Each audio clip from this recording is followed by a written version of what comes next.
அறநிலையத்துறையை இருக்கக்கூடாது என்ற பாஜகவின் குரலிலேயே தாவேக அரசும் பேசி வருகிறது என கூறியுள்ள எதிர்க்கட்சித் தலைவர் உதயநிதி, திமுக அரசின் திட்டங்களுக்கு ஸ்டிக்கர் ஒட்டும் வேலையை தாவேக அரசு செய்து வருவதாகவும், தமிழ்நாட்டிலேயே முதலமைச்சரின் பெரம்பூர் தொகுதிதான் மின்வெட்டில் முதலிடம் பிடித்துள்ளதாகவும் தெரிவித்துள்ளார். பேரவைத் தலைவர் அவர்களே, சும்மா சொல்லக்கூடாது. நம்முடைய முதலமைச்சர் அவர்கள் ஆட்சிக்கு வந்த ஒரே மாசத்துல தமிழ்நாட்டிலேயே தன்னுடைய பெரம்பூர் தொகுதியை நம்பர் 1 தொகுதியாக மாத்தி காட்டிட்டார். எதுல நம்பர் 1 பாத்தீங்கன்னா, இன்னைக்கு தமிழ்நாட்டிலேயே மின்வெட்டுல நம்பர் 1 தொகுதி பெரம்பூர் தொகுதி தான்.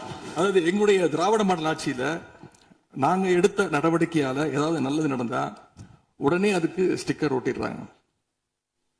அது மட்டும் இல்ல, ஃபர்ஸ்ட் டைம் எவர் இன் தி ஹிஸ்டரி அப்படின்னு சொல்லிடுறாங்க.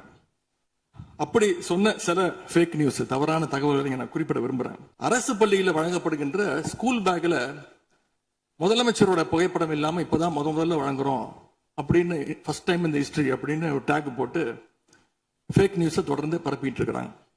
இதெல்லாம் எங்களுடைய திராவிட முன்னேற்ற கழகம், எங்களுடைய திராவிட மாடல் அரசுல எங்களுடைய முதலமைச்சர் கொண்டு வந்த திட்டங்கள். இப்படி இவங்க ஸ்டிக்கர் ஒட்டின லிஸ்ட் மிகப்பெரிய லிஸ்ட்.